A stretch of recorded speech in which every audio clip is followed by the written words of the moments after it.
Hey yo, what up everyone? This is the True Barrel One speaking again. And today I want to make a response. This video is going to be a response to Testicle's video titled, "Why Do Black Men Find Latinas More Desirable?" Now, I saw the video like a week ago.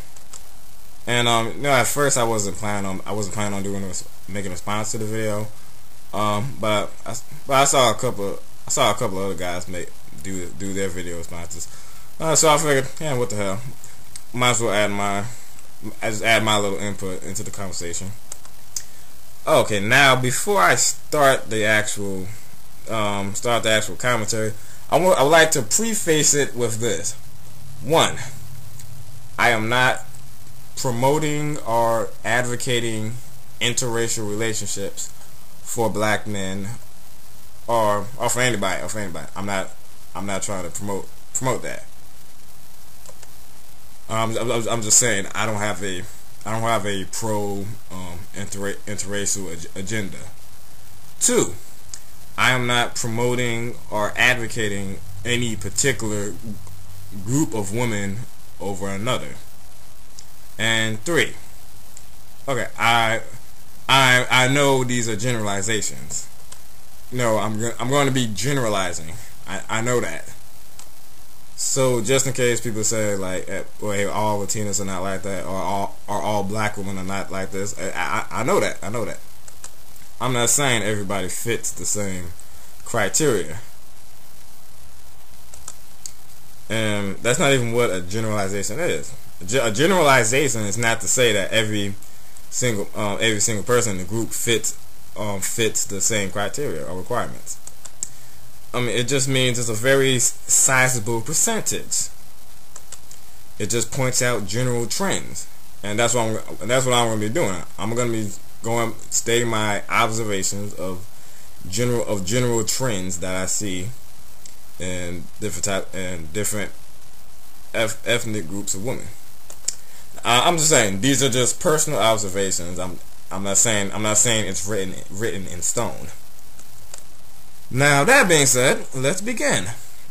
Okay, first, I actually agree with Testicle. I actually agree with a lot of the things you said in the video about Latinas. Especially personality and behavioral wise. Or as you put it, the inner beauty. And that's really the best way I could put it, actually. From my experience, just a lot of them have pleasant personalities.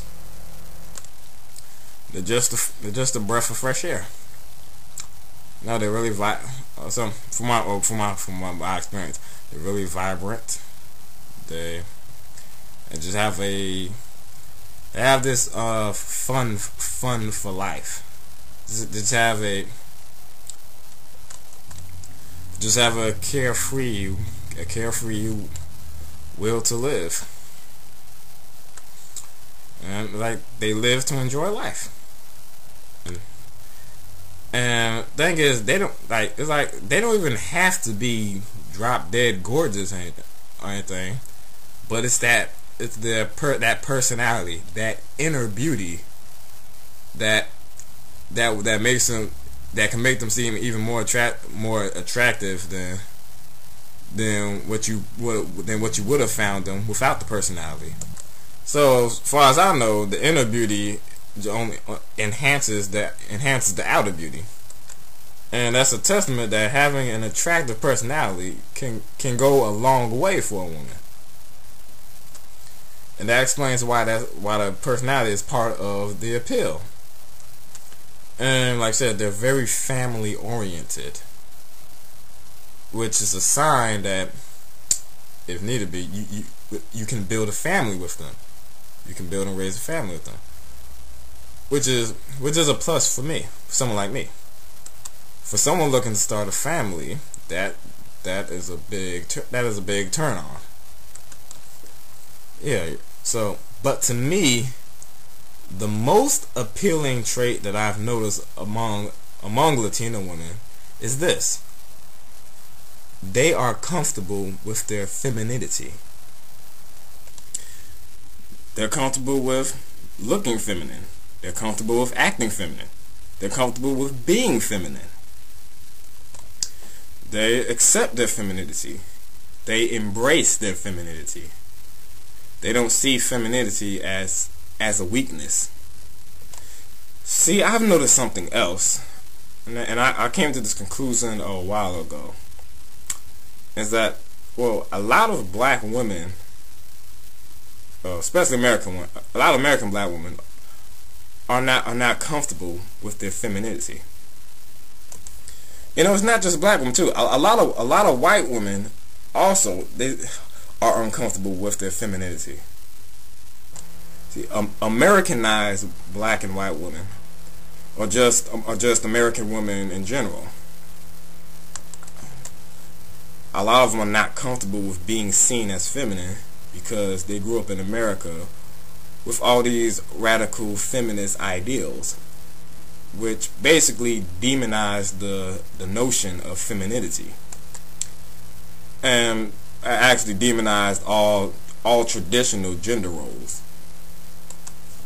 And westernized American feminism defines anything that is associated with being feminine as inherently oppressive towards women. So marriage is seen as an institution to enslave women. Motherhood is seen as an institution to enslave women. Femininity is seen as a social control mechanism to subjugate women. So in American society, almost anything associated with being feminine is demonized.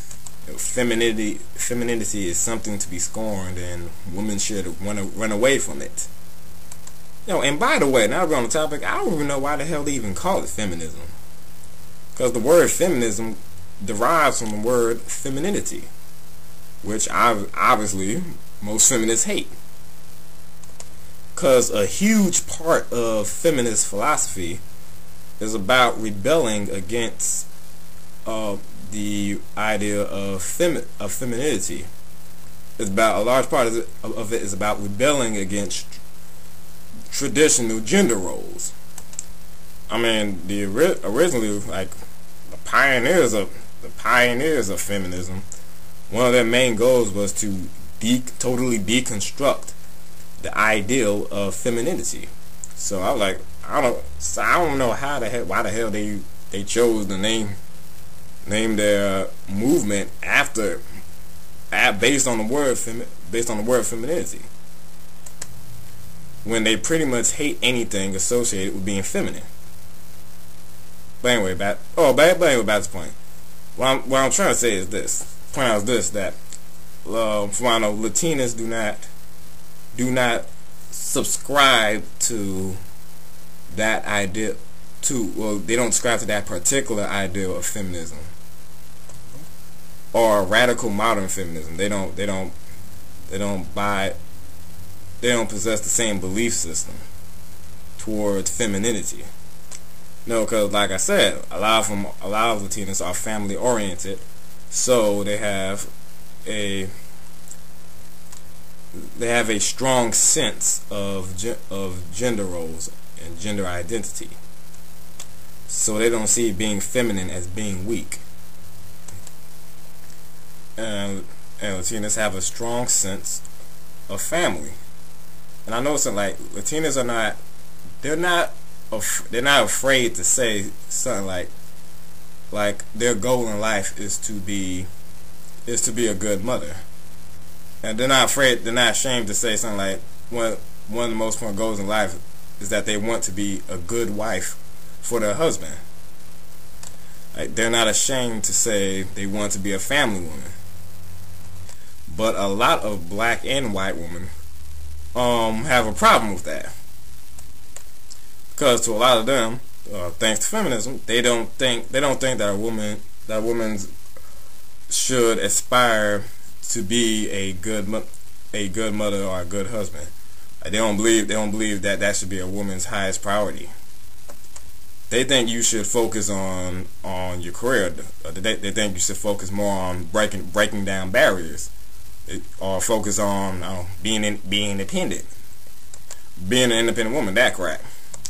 And if you don't, they look down on you, and they look at you as weak, and they look at you as a traitor to womankind or something like that. And I've seen that mindset, especially with black women, or American black. I've seen that mindset, especially with American black women.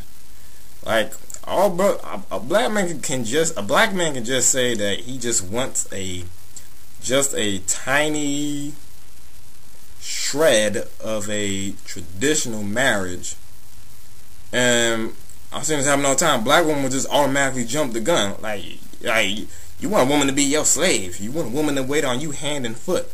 You want a woman to serve you. You want a maid, not a wife. And the brother didn't even say anything like that. And she'll keep going on. Let's say, like, I'm an independent woman. I don't need you. I don't need any man. I got my own money. I can do bad all by myself. It's like they try so hard to convince you that they could be just as hard as a man, that they don't even look, that they're not even attractive as women anymore. Like, now they just seem like men with vaginas. And a lot of American women in general are just so hell bent on trying to prove that they're just as hard. They can be just as harsh as any man. That they just get repulsed by their own femininity. Like, they fear their femininity. They hate their femininity. They reject their femininity.